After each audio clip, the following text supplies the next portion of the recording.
Our friends need to hear the truth. Sometimes there's a problem, and we look around to see who's going to help that person.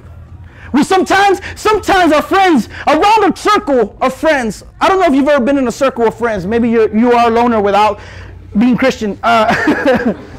You're like a loner before you even started serving God, so that's kind of messed up. Pobrecito. No, I'm just kidding.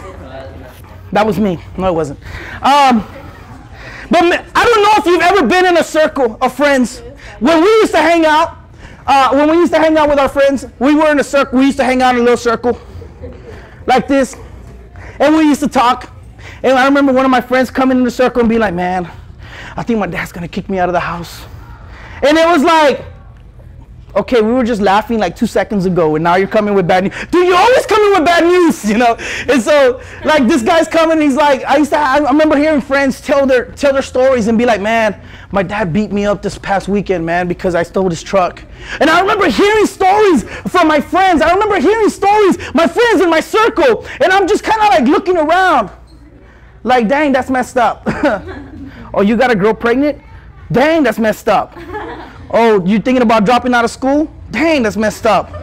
And I'm just listening to their stories, and I'm listening to all of them, and I'm like, I'm looking at this guy. He smells like weed, and he's selling weed on the side, and I know he's not going anywhere because that's where it only takes you. Have you ever seen an old drug dealer? You probably won't, because they usually die or go to jail. And I'm looking at him, and I'm just kind of like looking at all my friends around me. I'm in middle school, and then I'm looking at them, and all I did was just look around.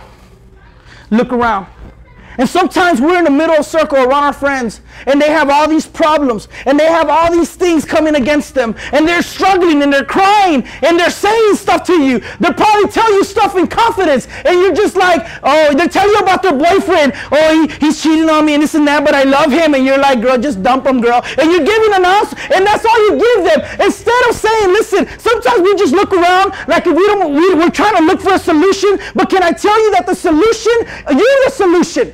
God sent you to be the answer. God sent you to be the solution for them. God sent you to bring them the word, to pray for them, and to say, listen, you don't have to go down that route. You don't have to go down that path. You don't have to go and continue walking the way you're going. I have a solution for you. His name is Jesus, and he can take you away from your drug addiction. Man, Jesus can help you bring peace to your family. Man, Jesus can help you. Listen, I know that your girl's pregnant already, but listen, your child needs to be brought up in the word of God. Listen, I know that sometimes the world seems endless and it seems like it's messing up, but I gotta tell you that God has a solution for this world, and it's you.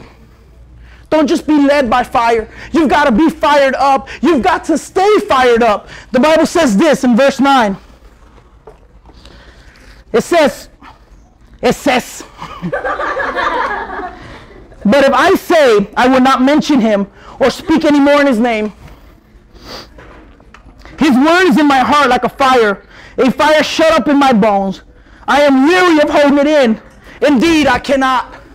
In other words, Jeremiah said, listen, even if I tried not to serve God, even if I tried to do something else in this world, even if I tried to run away from God, listen, it's not like if I can just run away from God. Why? Because God is inside of me. Listen, this is something I wrote. I thought it was real good. Listen, you're not a Christian because you come to church. You're a Christian because God lives in you. Just because you come to church doesn't mean that you're a man of God. Just because you come to church doesn't mean you're automatically going to heaven. Just because you come to church doesn't mean that you're automatically saved. Just because your parents are part of the worship team, or just because your parents are deacons, or your parents are something involved in church, doesn't guarantee you your way to heaven. Listen, I remember I was growing up. When I grew up, I was the little kid that used to live under the bancas, under the pews. I literally grew up under the benches while my parents were deacons, and so we had to be at church early because they had meetings on Sundays, and so I would be asleep literally underneath the pews. So I grew up in church. I know what it's like to be the kid under the church. I was the one racing my brother. I was on one side of the row, my brother was on the other side, and we said, "You mark, get set, go." You roll underneath the bench, and you're rolling, and I'm like rolling, like hurry up, try to get to the other side, and boom!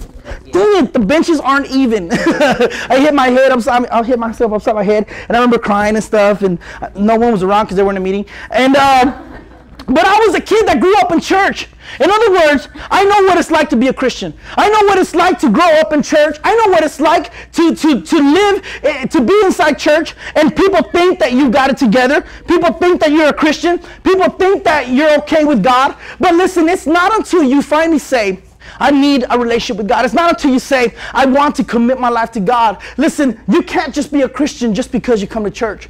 There has to be a relationship with God. There has to be a fire inside of you. There has to be something, a desire, wanting to connect with God. There has to be a fire inside of you that says, listen, I can't live the way I'm living. There has to be a fire inside of you that says, I'm not satisfied the way things are in my school. There has to be a fire inside of you that says, I'm not satisfied with the way I'm living. I'm not satisfied with my family situation. I'm not satisfied with the way this world is treating my dad. I'm not satisfied with the way this world is treating my sister. She has a bad reputation. People call her names. Listen, there has to be a fire inside of you that says, I'm not going to grow up to be like my uncle, to be like my tia. Listen, something inside of you, there has to be a fire. Listen, I got to tell you that once you start having that desire, that fire's burning up inside of you, it's God trying to change you. It's God trying to tell you, listen, I want to change you. I want to transform you. I want to do something different with you. I want to make you different. I want to separate you. Why? Because I have a mission for you, and I want to send you into your schools to be that light in the darkness. I want to send you to be that salt where the world is empty. And listen, I want to tell you that, listen, you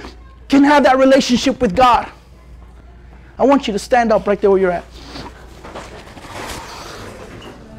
Listen, I don't know how your relationship is with God. I don't know if you have that fire inside of you, that desire to serve God with all of your heart. I don't know if tonight you feel that urgency to say, God, I want to change my life. I want to change my lifestyle because I know that you want to put a word in me. I know that you want to use me to win my school. I know that you want to use me to win my friends. I don't know if you feel that sense of urgency.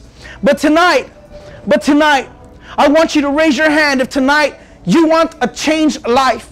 If tonight you say, God, I want to feel that fire inside of me. Tonight I want to see my school change. Tonight, God, I want you to use me. I want you to put that word inside of me. At the count of 3, I want you to throw your hand up and I want you to begin to pray. 1, 2, 3. Keep your eyes closed. Keep your eyes closed.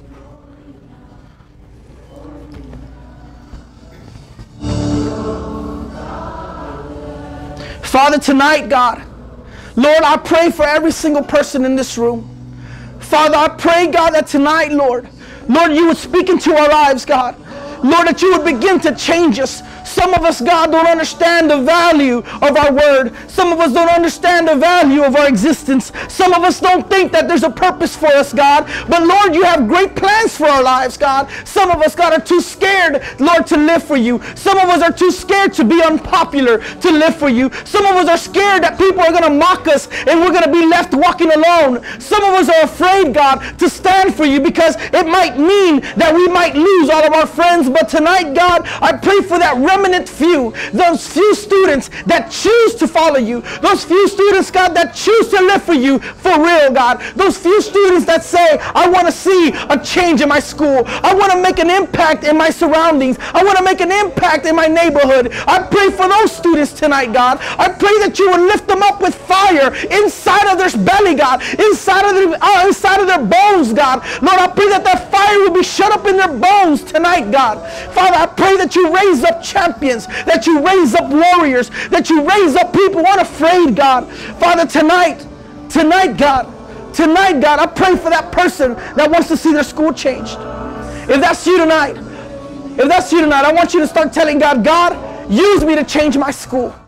If you're between the ages of 11 and 14 or are in junior high and are in the Laredo area, I want to invite you to come to any one of our services. For directions or schedules, please call the number on the screen, or you can just email us at patyouth@live.com. You can also follow us on Twitter at MiltonICM. You can also check out our MySpace for more pics, blogs, and updates at www.myspace.com/patyouth.